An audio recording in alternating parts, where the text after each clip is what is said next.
So this conference has been, we've been very honoured with a number of people from France and sharing their experience in the milking sheep industry.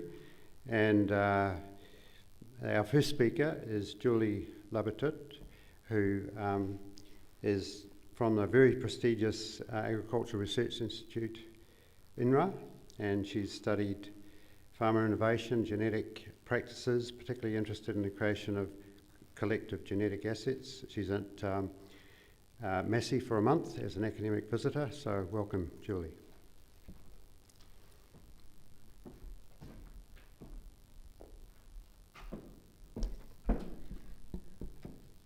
Well, thank you, Craig and Linda, for inviting me here.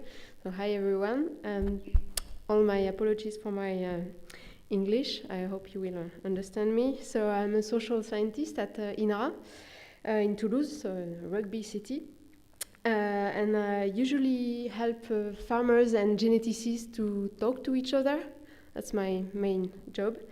So I don't think there is much more to say after Gilles' awesome talk this morning from a French perspective, but maybe I will add some political and institutional elements about French breeding programs and show that cooperation is not always a piece of cake and not all rosy, even in French breeding programs. So yeah, since the beginning of the 70s, so French sheep milk production was multiplied by more than 4. And this increase comes mostly from a high commitment of dairy sheep farmers to collectively, that's important, improving the genetics of their animals with the help of geneticists. So this increase relied on what we can call an intensive regime of cooperation. So we went from individual entrepreneurs back in the 50s to self-organized local farmers' technical groups and cooperatives, and the creation, as Gilles told us this morning, of milk recording. But it's also important to know that this dynamic was supported by a national breeding law, which was created in '66 by the government and geneticists from INRA. They grouped together and decided to create this national breeding law to design a national genetic system for improving the genetic level of French livestock, both in cattle, sheep, goats, based on several principles, which I'm going through now. So the first principle is that genetic gain is considered as a common pool resource owned by farmers' communities, so there is no private property on genetic gain, on animal genetic resources, on breeds. And farmers are both producers and users of genetic gain, so it's really different from the seed industry. So here you can see a really simple classification of different types of property rights on goods. So you have private goods, club goods, public goods, and common goods or common pool resources, depending on if there is rivalry or not on the good, and can you exclude or not users from the resource. So yeah, animal genetic resources are common pool resources, whereas GMO's seed varieties, for example, are more club goods.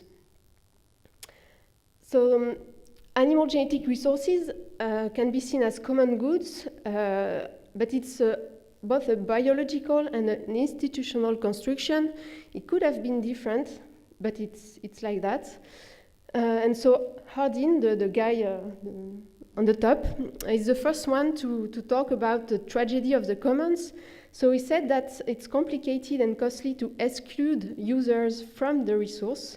So there is a risk of depletion by rational users seeking to maximize their interests. And so the management of common goods is threatened by opportunism. And so he said there are two solutions. The first one is the market, so you transform common good in private goods. And the second one is the government, the state, so you transform common goods in public goods. But Elinor Ostrom, the woman on the bottom, who won the Nobel Prize in Economics in 2009, said all her work was on showing that in fact you can really have a good management of common pool resources by communities. So you don't have only 2 solutions, you have 3 solutions. And most of the time it's a mix of the 3. And what is also important to keep in mind is that genetic gain as a common pool resource is mainly a mix of 2 kind of resource, a biological resource. So sorry for the cow pictures. I should have put sheep, but I didn't have any good pictures for here. And the second type of resource is the data resources. So when you produce genetic gain, you have to manage a biological pool of resources and a data pool of resources. You have a lot of data that you need to manage all together to be able to produce efficient genetic gain. Oops. So when we talk about tragedy of the commons, there are several types of tragedy. One is overutilization. So for example, in our case, is when you use too much the same rams all the time, so you can increase your inbreeding rate. Another type of tragedy is when you stop using some breeds or some animals in the breeds, or you stop using the genetic gain, and then it goes down and it can disappear. Oops. So that was the first principle of the 66 breeding law in France, common pool resources. The second principle was that it relied on a national and public, meaning open system for genetic and performance data. So the data was open to everyone and shared between all the stakeholders and managed by a public and neutral R&D institute. So the INRA was the only one to be allowed to calculate official genetic indexes in France. Breeding companies could not calculate genetic indexes. And the third principle was a territorial monopoly for breeding cooperatives for ensuring access to AI to every farmer, even in more remote areas, at a fair price, and to avoid competition between breeding companies. So as Gilles showed us this morning, this genetic gain relied on a pyramidal form of cooperation. What is important to see here, it's not only a technical organization, it's a financial organization for an optimal use of breeding tools. So only 20% of the use are in the top of the pyramid, producing the genetic gain to be diffused to the rest of the population. And it relied also on producing objective data. So as we saw this morning again, there's a high participation to milk recording, to produce open data processed by R&D institutes, to calculate the genetic gain, the genetic indexes. So here I put the figure for the 3 regions we have in France. So Corsica, 50% of the farmers are into milk recording. In the Western Pyrenees also, 50%, and in Roquefort, 80%. So here is a representation of the information system we have for data on dairy sheep. So the technicians get the data from the milk recording on farms, and they transmit it to a regional site, which manage all the information from the breeding centers, AI centers, breeds association, cheese and milk companies, biological labs. And all this data is then transmitted to a national site where they process the indexes with the help of the Institut de l'Élevage and INRA.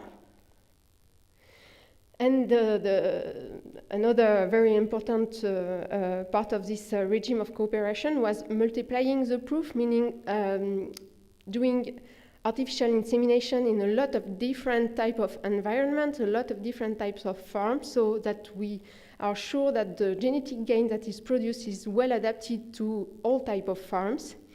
And the problem with fresh semen, so we use fresh semen, is to make sure that there is a fair repartition of the best animals among the farm and among the farmers.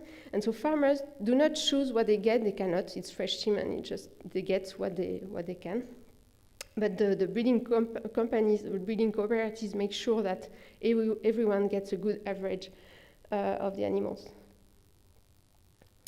And another very important point is the creation of a governance structure to organize all this organization. And so a breed association discuss and choose breeding objectives. So in this breed association, so it's the UPRA-Lacon, for example, you have breeders, you have also users of the genetic gain, you have the industry, and they all meet up to discuss what are the objectives they are going to choose for the 10 next years. And scientists from the INRA and Institut de l'Élevage present scenarios of genetic and economic evolution of the breeds. And then it's farmers' choice. So I gave you here an example of the different formula that scientists propose to farmers and participants of the breed association, with the economic evaluation of what this formula is going to give them in 10 years.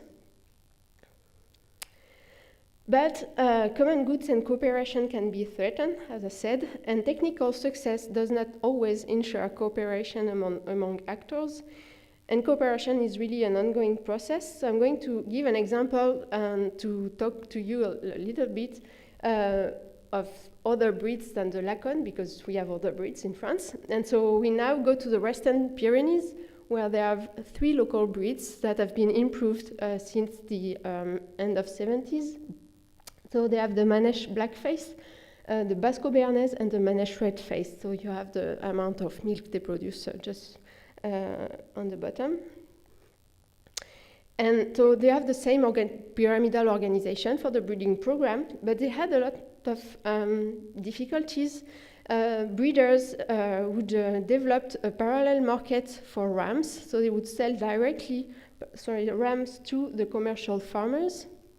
So you won't go through the breeding center. Also, there was a low AI and ram sales, and the commercial farmers who developed a big out-of-the-loop market, selling rams between them and not really buying what was produced by the breeding centers and by the breeders. So this threatened the financial equilibrium of the breeding program. And another threat was divergent farmers' values, leading to farmers' defection. So, for example, in the case of the Manèche Blackface breed, part of the population of farmers were really focused on milk production improvement, and the other part of the population was also focused on milk, but also on the aesthetic of the breed. They really wanted to have a beautiful breed with nice horns, and it was really important for them, and it's also really important for the marketing of their products.